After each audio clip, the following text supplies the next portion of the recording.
یہ دین چونکہ ہم تک صحابہ کے ذریعے سے پہنچا ہے، تو صحابہ وہ شخصیات ہیں جن کو اللہ تعالیٰ نے وہ درجہ عطا فرمایا کہ کوئی دنیا کا ولی، کوئی دنیا کا غوث، کوئی کتب، کوئی ابدال، کوئی سجدے کرنے والا، کوئی حج کرنے والا، حتیٰ کہ تابعین جنہوں نے صحابہ کو اپنی آنکھوں سے دیکھا، وہ بھی صحابیت کے درجے کو نہیں پہنچ سکتے۔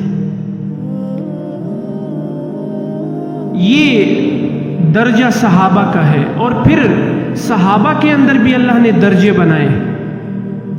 خلفائے راشدین کو جو درجہ اللہ تعالیٰ نے دیا ہے، عشرہ مبشرہ اس درجے کو نہیں پہنچ سکتی۔ عشرہ مبشرہ کو جو درجہ اللہ نے دیا ہے، بدری صحابہ عشرہ مبشرہ کے درجے کو نہیں پہنچ سکتے۔ بدری صحابہ کو جو درجہ اللہ نے عطا فرمایا ہے، 1,24,000 کم و بیش صحابہ اس تک نہیں پہنچ سکتے۔ یہ درجے، یہ کیٹیگری اللہ تعالیٰ نے صحابہ کے اندر بھی بنائی تھی۔ کیوں؟ کہ جس صحابی نے جس نبی سے جتنی زیادہ محبت کی، اللہ نے اس کو اتنا بڑا درجہ عطا فرمایا۔ محبت پر ہے نا۔ اور یاد رکھیں، صحابہ سے ہم جو محبت کرتے ہیں، یہ اس بنیاد پہ نہیں کرتے کہ صحابہ بہت زیادہ روزے دار تھے، شب بیدار تھے، یا صحابہ کرام جو ہے وہ نمازیں زیادہ پڑھتے تھے، یا صحابہ کرام صدقہ زیادہ دیتے تھے، یا سخاوت زیادہ کرتے تھے۔ نہیں حضرات محترم، ہم صحابہ سے محبت اس لیے زیادہ کرتے ہیں کہ صحابہ کو نبی علیہ السلام سے ایک نسبت ملی تھی، اس نسبت کی وجہ سے ہم صحابہ سے محبت کرتے ہیں۔ اور وہ نسبت کیا ہے کہ جس نسبت تک دنیا کا کوئی ولی نہیں پہنچ سکتا، جو اللہ نے صحابہ کو عطا فرمائی۔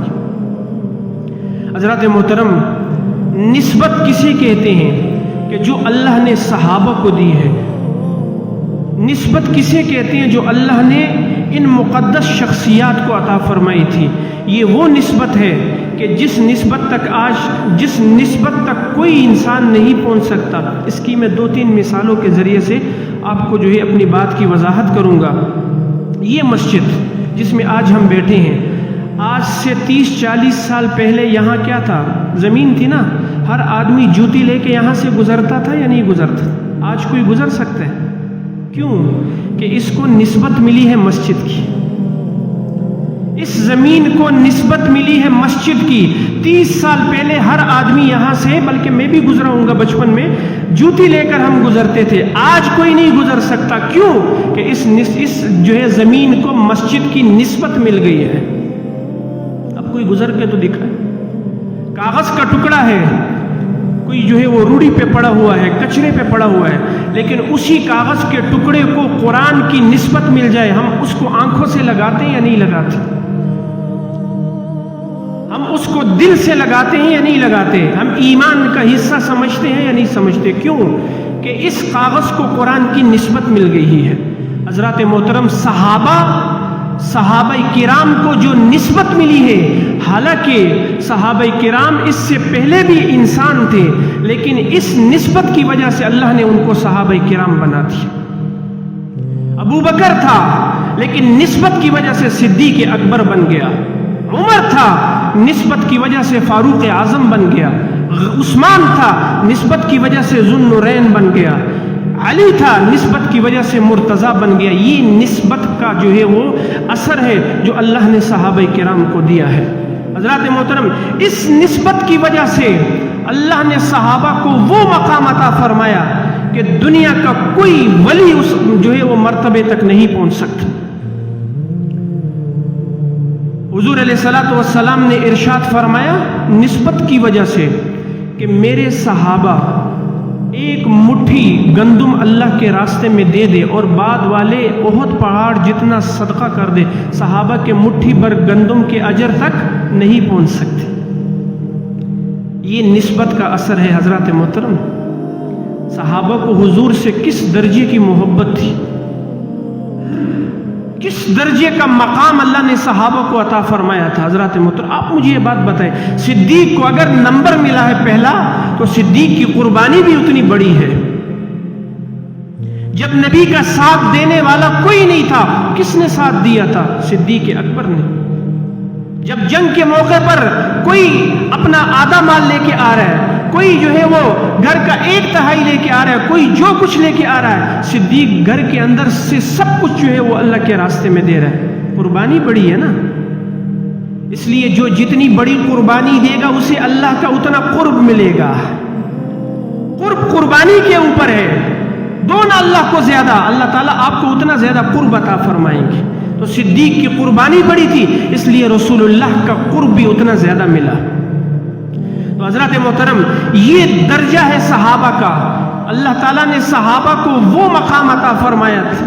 تو قربانی جتنی بڑی، اس لیے جنگ تبوک کے موقع پر جب رسول اللہ صلی اللہ علیہ وسلم نے اعلان کیا کہ اللہ کے راستے میں جو ہے وہ اپنے مالوں کو جو ہے وہ دو، تو ایک عورت اپنا دودھ پیتا بچہ لے کر آ گئی کہ یا رسول اللہ یہ حاضر ہے کب؟ آپ صلی اللہ علیہ وسلم نے فرمایا میں اس کا کیا کروں گا؟ فرمایا یا رسول اللہ جب آپ پر دشمن تیر پھینکے تو اس بچے کو بطور ڈھال کے سامنے کر دینا۔ یہ محبت تھی صحابہ کو نبی سے۔ ایک عورت اپنے سر کے بال اللہ کے نبی کے پاس لے آئی، میرے پاس اور کچھ نہیں ہے، یہی بال تھے، میں یہ لے آئی۔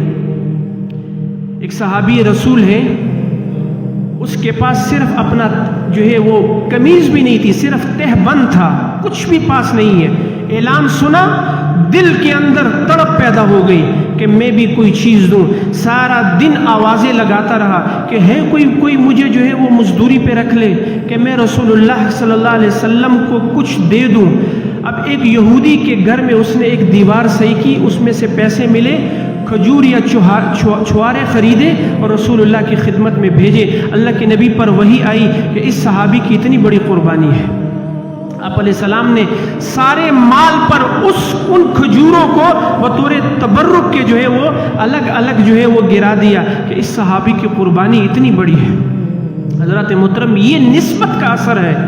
صحابہ کو اللہ تعالیٰ نے وہ نسبت عطا فرمائی تھی، وہ درجہ عطا فرمایا تھا کہ روئے زمین پر صحابہ جیسی شخصیات نہ پیدا ہو سکتی ہے نہ پیدا ہوں گی۔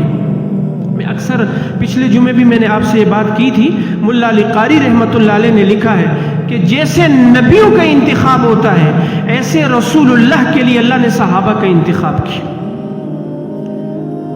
جیسے اللہ نے نبیوں کو چنا ایسے رسول اللہ کے لیے اللہ نے 1,00,000 کم و بیش 24,000 صحابہ کو چنا۔ اور یاد رکھیں حضرات محترم، اللہ تعالیٰ نے، میں نے جو آیت آپ کے سامنے تلاوت کی ہے، ان اللہ اشتری من المؤمنین انفسهم واموالهم بان لهم الجنہ، کہ بے شک اللہ تعالیٰ نے ایمان والوں کے جانوں کو اور ان کے مالوں کو جنت کے بدلے میں خرید لیا ہے۔ تو اس آیت کا مصداق صحابہ کرام تھے۔ سب سے پہلے اس آیت کا مصداق کون تھے؟ صحابہ کرام رضوان اللہ تعالی علیہم اجمعین۔ تو آپ مجھے یہ بات بتائیں، جب صحابہ کے مالوں کو جانوں کو اللہ نے جنت کے بدلے میں خرید لیا ہے تو خریدار کون ہے؟ اللہ۔ سودا کس کا ہے؟ رسول اللہ کا۔ اور قیمت کیا ہے؟ جنت ہے۔ آپ مجھے یہ بات بتائیں، جس کا خریدار اللہ ہو، جس کا سودا ہو وہ رسول اللہ ہو، کہ رسول اللہ کے تربیت یافتہ صحابہ ہیں، اور کس چیز کے بدلے میں اللہ نے صحابہ کو خریدا؟ صحابہ کی جانوں کو، مالوں کو جنت کے